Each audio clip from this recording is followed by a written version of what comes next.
Vou-vos pedir então que abram em Êxodo, capítulo 3, versículos 13, 22. Êxodo 3, 13 a 22. Porém Moisés respondeu: Mas olha que, quando eu disser aos israelitas que o Deus dos seus antepassados me enviou para junto deles, eles vão perguntar-me como é que ele se chama. O que é que eu lhes digo? Deus disse-lhe então a Moisés: Eu sou aquele que é. E dirás também aos israelitas: Aquele que é, foi quem me enviou a vós.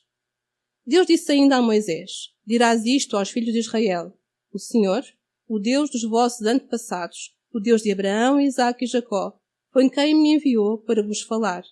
Este é o meu nome para todo o sempre. Por ele serei lembrado de geração em geração.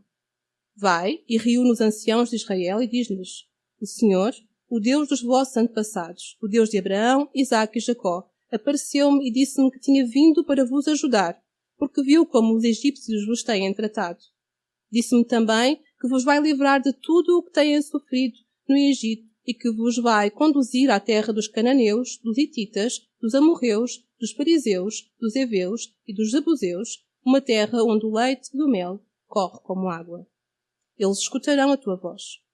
Irás, então, com os anciãos de Israel à presença do rei do Egito, e dir-lhe-ás: O Senhor, o Deus dos Hebreus, veio ao nosso encontro.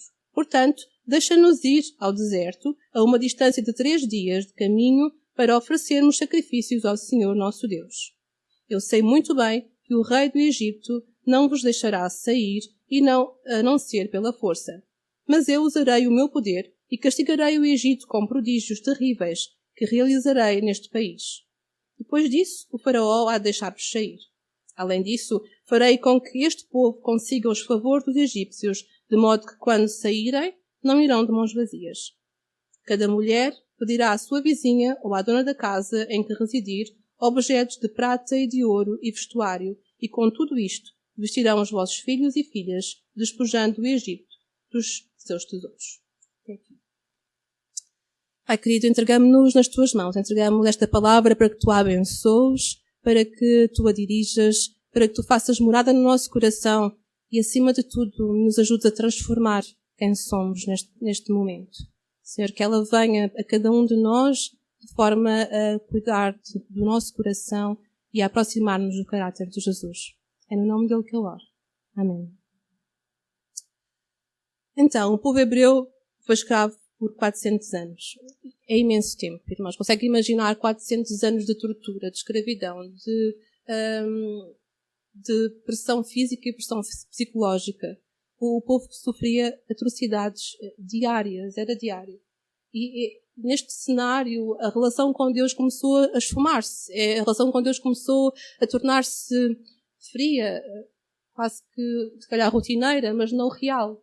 Era impossível. Os homens eram aqueles que, pela lógica, deviam passar os ensinos aos filhos e filhas. Eles passavam a maior parte do tempo a ser escravos fisicamente e psicologicamente.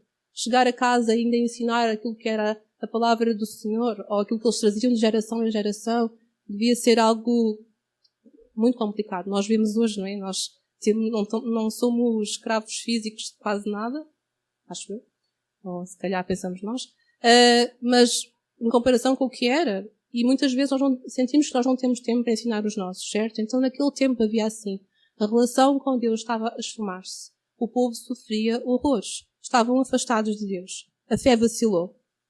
Nós vimos nos versículos 15 e 16, Deus identifica-se como o Deus dos vossos antepassados. O próprio Deus tem noção que este povo não se lembra dele, que este povo já o esqueceu. Mas o que ouvimos hoje também é que o plano de Deus nunca muda. Ele já tinha avisado o povo em Gênesis de que isto tempo ia acontecer. Em Gênesis, o povo foi avisado que ia passar por este período. Só que eles já não se lembravam.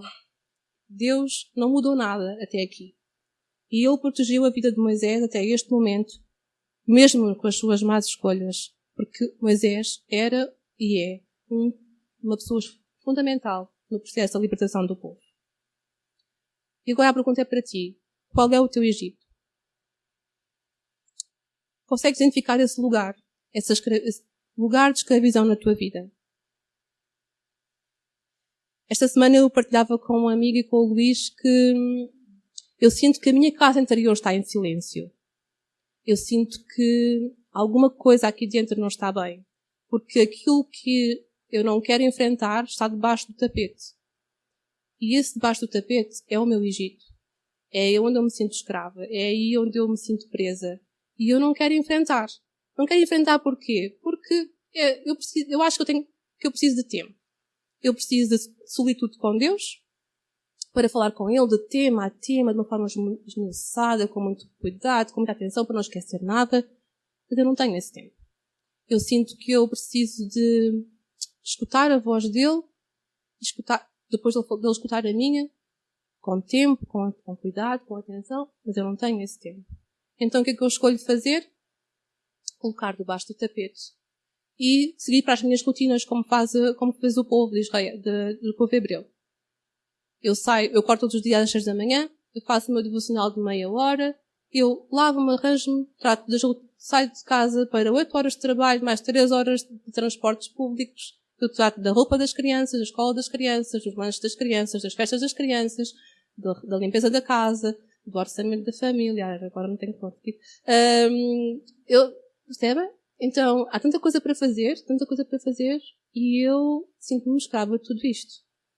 Este mês, eu tomei consciência que eu tenho, para mim, 2 horas por semana, que eu tiro para ir ao judo, às 7 da manhã, para não estragar a hora do trabalho, nem a rotina da casa, e tenho 2 horas por mês que eu vou ao esteticista.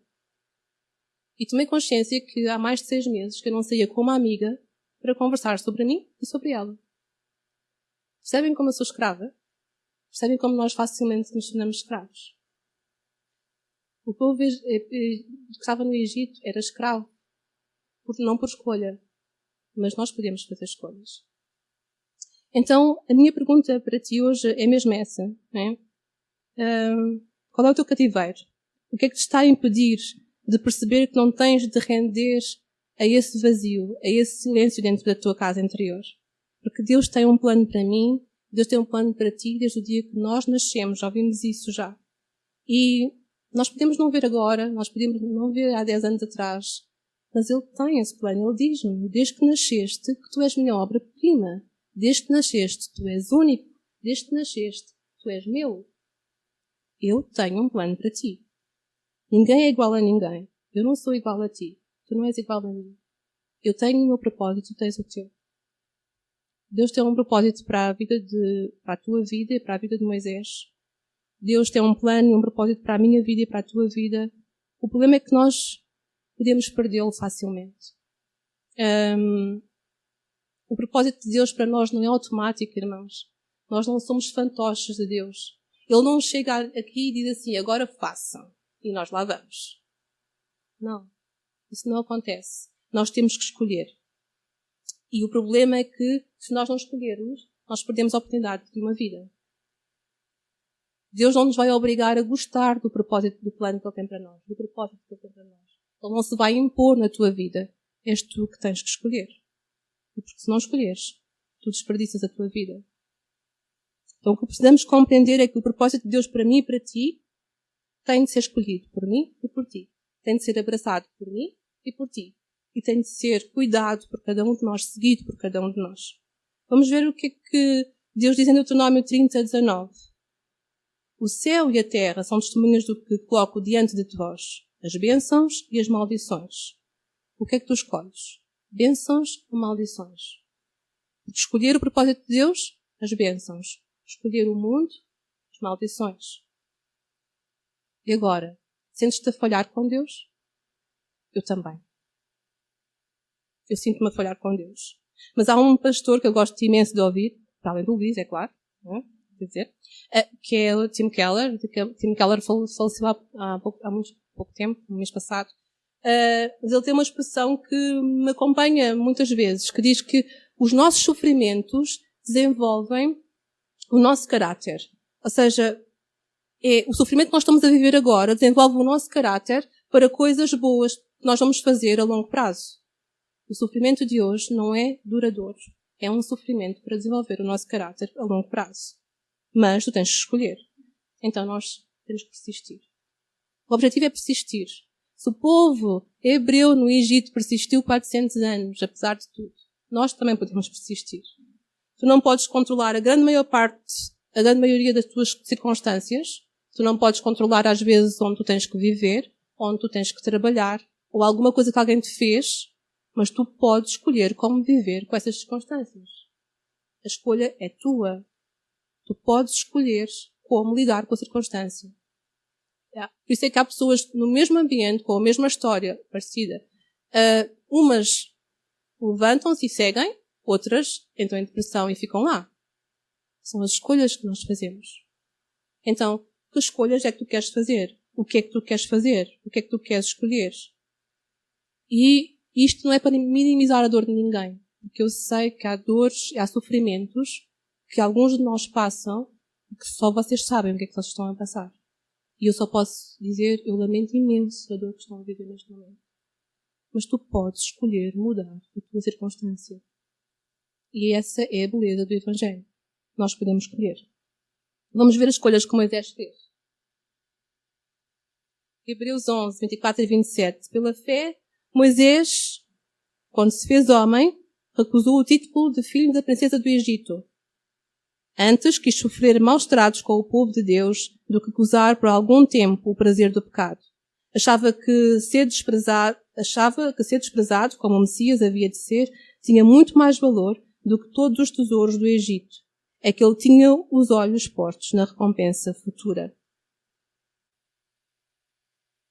Pela fé, Moisés abandonou o Egito sem ter medo da vingança do rei, manteve-se firme como quem vê aquele que é invisível. Então, escolhas. E nós sabemos que Moisés fez escolhas erradas. Já falámos, ele matou um egípcio, não foi? Ele fez escolhas erradas. Mas então, Moisés cresce, mata o egípcio, vai pastorear rebanhos da Madiã, mas ainda assim é ele que é escolhido para libertar o povo. É a ele que Deus fala, é a ele que Deus revela a sua voz, é ele que Deus torna a porta-voz do povo. Nós também fazemos escolhas erradas, mas não somos as piores pessoas do mundo por causa disso. Nós todos os dias temos uma oportunidade para fazer a escolha certa. Todos os dias há uma oportunidade para fazer a escolha certa. E Deus fala com Moisés e diz, e dirás também aos israelitas, aquele que foi quem me enviou a vós. E o que é que Moisés faz? Faz perguntas, tira dúvidas, mas escolhe obedecer a Deus. Há uma comunicação. Ele pergunta, mas como é que eu vou fazer isso? Que nome é que eu digo? O que é o teu? O que é que eu faço? Tira dúvidas, conversa com Deus. Mas obedeceu? Disse que não faço? Não. Aí vai eu. Então, por mais assustadora que seja a tarefa, ele escolhe fazer aquilo que ele vê, apesar de ser invisível, lhe manda fazer. E faz isto porquê? Porque o Moisés é um líder. E o verdadeiro líder é aquele que faz as escolhas difíceis antes de todos os outros. A verdadeira liderança passa por escolher as coisas que parecem impossíveis de escolher antes que os outros as escolham. Então, a experiência de Moisés, ou a vida de Moisés, vai ser a forma ou o testemunho que o povo vai ter diante de si para fazer a mesma escolha. Na última semana, quando falámos sobre as parteiras, o Luís falou-vos de Aristides Sousa Mendes. Recordam-se o cônsul português em Bordeaux, que passou mais de 30 mil vistos a judeus e a outros europeus que estavam na altura em França para entrarem em Portugal e fugirem ao caos do Holocausto, à chacina do Holocausto. Hoje nós sabemos que entre esses 30 mil estavam nomes soanos. Estava Salvador Dalí. Salvador Dalí e a mulher Gala receberam um visto de Aristides Sousa Mendes, mas estavam outros nomes que ninguém sabe, que ninguém conhece, e que continuam hoje na sociedade a fazer a obra justa. Há pouco tempo o Diário de Notícias contou a história de uma mulher que é Andrea Lotey. Ela é professora da Universidade de Montreal e ela é filha de um dos homens que foram salvos pelos vistos do Sousa Mendes. E ela contou a história do pai num documentário em 2021. O pai era um polaco que viveu na Bélgica e em França e depois com o visto veio para Portugal, teve um ano ainda em Portugal, e ela conhecia o pai com um nome. Mas neste documentário ela descobriu que o pai tinha outro nome. O pai chamava-se Jacob Gutenberg, que é um nome muito judeu, e E ninguém o conhecia. Mas era um homem extremamente inteligente. Ele falava 6 línguas. Ele era uma pessoa que tinha... Os seus filhos foram estudar para as faculdades. São pessoas com formação superior e que estão neste momento a contribuir para a sociedade, uma sociedade mais justa. Ou seja, um gesto de um homem que decidiu fazer uma escolha está a fazer consequência na vida de toda a gente hoje ainda. Hoje ainda.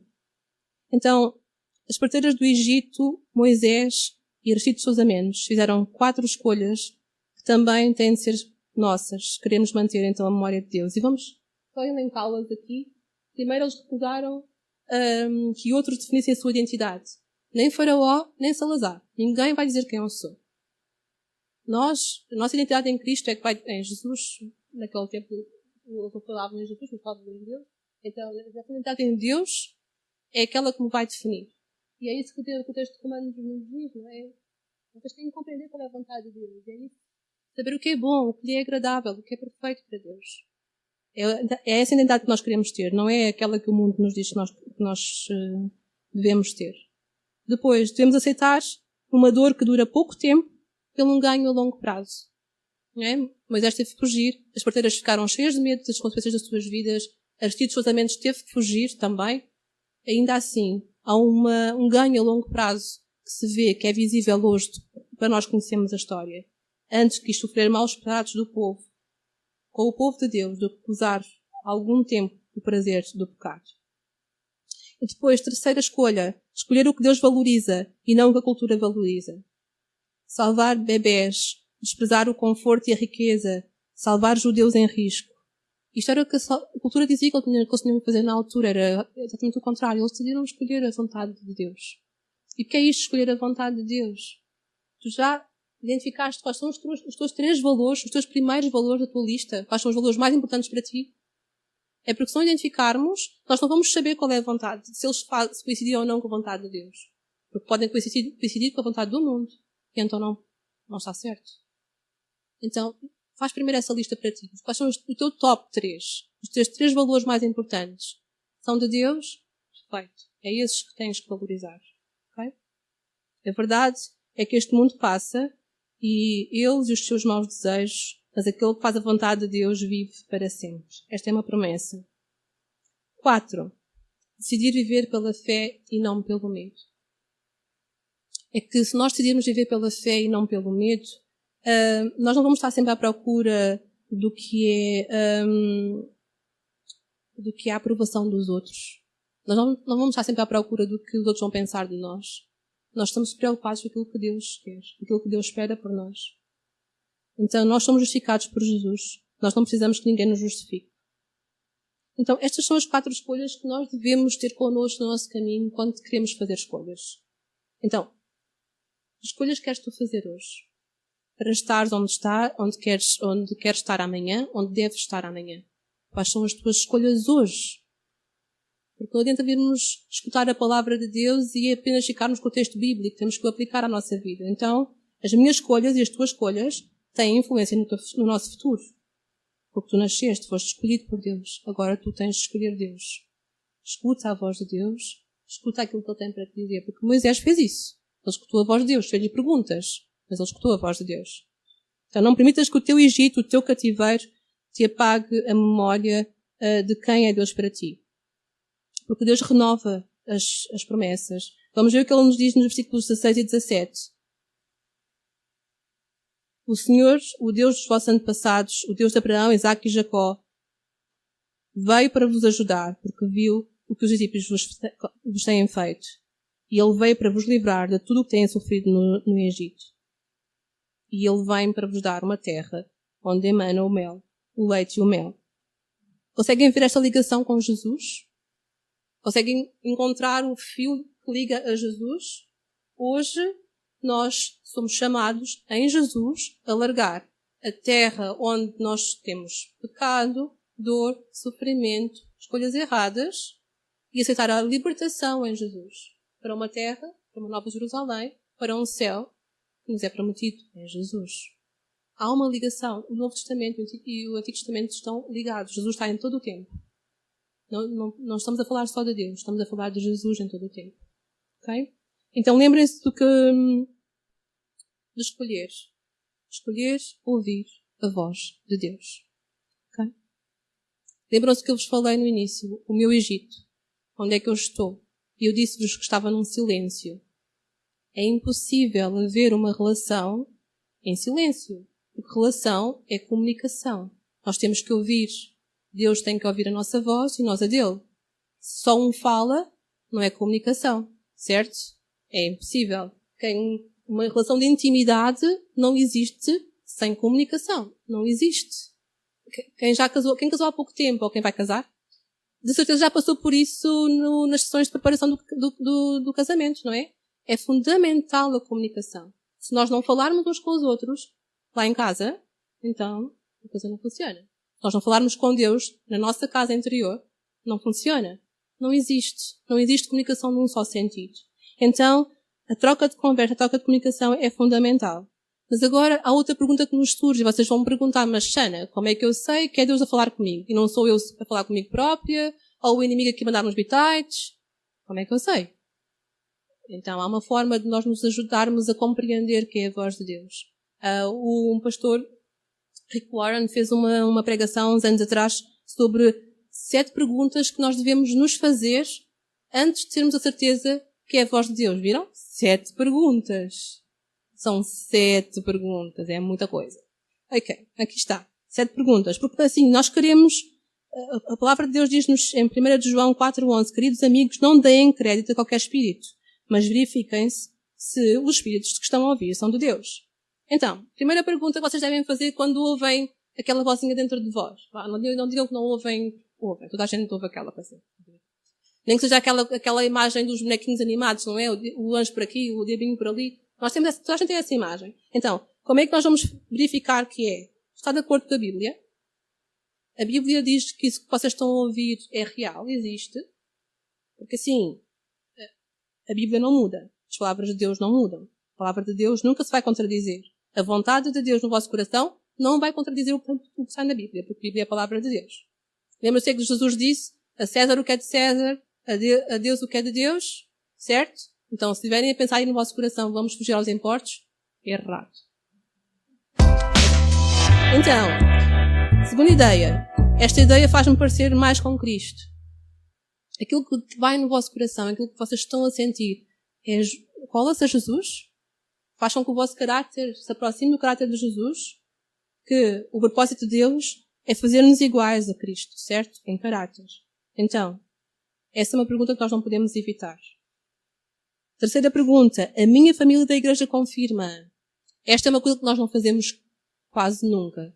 Quando temos decisões importantes para tomar, nós tomamos sozinhos. E depois chegamos à igreja e dizemos, eu decidi que afinal já não quero fazer isto. Eu agora decidi que eu quero ir para outra igreja lá. Ou agora decidi que eu estou zangada com aquele irmão e não quero ver aquele irmão durante... Não é isso. Porque se nós só podemos confirmar se é vontade de Deus, se os nossos irmãos, crentes, maturos na fé como nós, que caminham como nós naquela direção, a sermos cada vez mais próximos de Jesus, que erram, que tropeçam, que levantam, que têm experiência de vida, crentes, maturos, da nossa comunidade, se eles nós viermos conversar com eles disserem sim, exatamente, é realmente o que me parece o mais importante. As partilhas, os conselhos, vêm dos sábios, das pessoas que têm conhecimento da Bíblia, conhecimento de Deus, é fundamental. Por isso, qual é o conselho aqui? Tenham um grupo seguro da igreja. Não venham falar no meio do púlpito, não é? Pastor, hoje tenho que falar para aqui no da igreja. Será que lá amanhã devo comprar um carro? Não é nada disso. Tenham o vosso grupo seguro. O vosso grupo seguro em que vocês confiam e com eles partilhem as vossas ideias, os vossos sentimentos e esperem a validação de todos. Daqueles que vocês confiam. Então, é muito importante partilhar com a família da igreja. Quarta pergunta. É consistente com a forma como Deus nos moldou? Esta é a pergunta que eu comecei a pensar. Mas que raio, como é que eu vou saber como é que Deus me moldou? Porque, sei lá como é que... Então, tem a ver com as nossas habilidades, tem a ver com o vosso coração, tem a ver com a vossa própria experiência. Deus criou-vos com dons espirituais específicos. Então, identifiquem-nos e coloquem a questão. Isto tem a ver com os meus dons ou não tem a ver com os meus dons? Porque às vezes Nós gostamos de fazer uma coisa e isso não quer dizer que tenhamos que fazer dela a nossa carreira, a nossa vida. Por exemplo, alguém já viu aqui America Got Talent? Alguém já viu America Got Talent? Não? Vejam aqueles primeiros episódios. Assim, há lá pessoas que, pronto, foram enganadas pela família, né? Foram para lá fazer umas coisas, mas aquilo não era realmente o futuro delas, porque elas não têm mesmo jeito nenhum para aquilo. Mas as pessoas disseram que elas tinham. Então, antes de darmos um passo à frente, olhem para vocês, olhem para os vossos dons espirituais, olhem para as vossas habilidades, olhem para aquilo que Deus vos dá naturalmente e perguntem, isto tem a ver com a forma como Deus me moldou? Eu gosto imenso de cantar, eu gosto imenso de cantar. Mas assim, eu tenho plena consciência que eu nunca posso ser uma líder de louvor, porque não dá para cantar a esse ponto, não é verdade? Então, é essa a questão. Onde é que está o vosso dom espiritual? Onde é que estão as vossas habilidades? Então aí, sim. Quinta pergunta. Diz-me respeito a mim? Porque é muito fácil nós ouvirmos a voz de Deus quando é em relação aos outros, não é? Olha, amigo, Deus falou-me para te dizer uma coisa. Esta era para ti. Ele falou-me esta manhã, era mesmo para ti. É fácil. Não, mas quando Deus fala connosco, é para nós. Ele não nos quer a dar recados aos outros.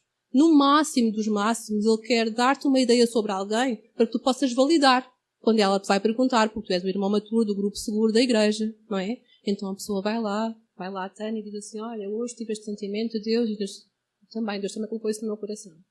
Mas não sou eu poder com a Tânia dizer assim, Tânia, Deus disse-me que hoje tu tens que lavar 3 máquinas de roupa, não só 2 não chega. Então assim, estão a perceber? Deus não nos fala para dar recados aos outros. Deus fala para nós termos fonte de confirmação. Então, quando Ele nos fala sobre os outros, tenham paciência, orem sobre o assunto. Deixem que Deus use o momento para vos usar também. Porque também a maior parte das vezes, Deus usa-nos sem nós estarmos a perceber. Isso em relação aos outros, é claro. Sexto, condena ou sou condenado? Consegue compreender o que é que isto quer dizer? Aquilo que eu estou a sentir, condena-me, ou condena o meu ato, ou está a condenar-me. São 2 coisas diferentes. Porque condenar o meu ato é como eu, quando eu corrijo os meus filhos, não é? Oh, Rafael, isso está errado. Oh, Mateus, não é assim que se faz, é assim que se faz. Isto é condenar um ato. Outra coisa é eu dizer, oh, Rafael, isso está errado, bolas, isto aí, sinceramente, tu não vales mesmo nada. Isto é condenar o Rafael ao erro. Estão a perceber a diferença? Então, se Deus condena o nosso ato e te diz, mas filho amado, é assim que deves fazer, então, voz de Deus. Se Ele diz, está errado, como é que um cristão pode fazer uma coisa dessas? Não é de Deus. Ok? Deus não é condenador. Lembrem-se das palavras de Deus. Mas agora não há condenação para os que estão unidos a Cristo. Deus nunca vai atacar o nosso valor. Ele vai apontar o nosso pecado, mas Ele nunca nos vai destruir. Bem? Aqueles que eu amo, eu corrijo-os com rigor. Sê, portanto, aplicado e arrepende-te. E por fim, se eu sinto a paz de Deus, porque há decisões difíceis de tomar, há sentimentos que estão em nós que são difíceis de aceitar, de lidar, mas ainda assim, sentes a paz de Deus? É de Deus. Se sentes confusão, se sentes que vai criar um atrito, se sentes que isso vai ser um problema dentro da tua vida, então não. Porque a palavra de Deus também nos diz em Filipenses, não se aflijam em coisa alguma. Em todas as orações, peçam a Deus aquilo que precisam com espírito de gratidão. Porque Deus não é um Deus de desordem, mas sim um Deus de paz. 1 Coríntios. Então, se sentem a paz de Deus, é de Deus. Viram? 7 coisas. É imensa informação. Mas se não passar as 7 coisas, nós nunca vamos saber se realmente é a paz de Deus ou é a nossa, ou do inimigo. Então, o nosso papel é certificar-nos, quando estamos a falar com Deus, nós estamos a ter uma intimidade real com Deus. Ok? Porque Deus guarda os nossos corações, os nossos pensamentos em união com Cristo. E nós já ouvimos falar aqui, Luís dizer muitas vezes, nós podemos estar uma vida inteira na igreja, nós podemos conhecer a Bíblia de trás para a frente, ou de frente para trás, e ainda assim não ter intimidade nenhuma com Deus. Nós podemos estar aqui uma vida inteira e não ter intimidade nenhuma com Deus. Perdermos a memória de como é que é ser filhos amados. Sabem, aquela sensação de pega no colo e dizer, minha filha amada, és meu filho amado. Aquela sensação de agachar de cócoras e olhar nos teus olhos e dizer, fizeste errado. Mas é assim que devias ter feito. Eu estou aqui, eu não vou a lado nenhum. Ou a sensação de atirar no ar quando é para celebrar uma vitória. Nós podemos passar uma vida inteira na igreja e não ter essa relação com Deus. Não queremos isso. Vocês querem isso? Eu não quero isso. Eu sei que eu estou numa fase, nessa fase agora, mas eu não quero continuar. Eu quero sentir a minha alegria, a alegria de estar na presença de Deus. Eu quero essa alegria para mim de volta. E é a minha escolha. Vamos ver Isaías.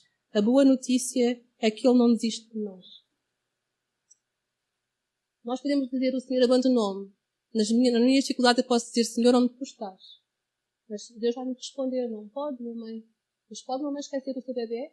Deixar de ter o amor ao filho que ela gerou? Ainda que ela o fizesse. Eu nunca te esqueceria.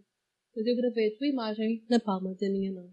Então, Deus não nos esquece. E continuará à tua espera. Lembra-te, Ele não se impõe.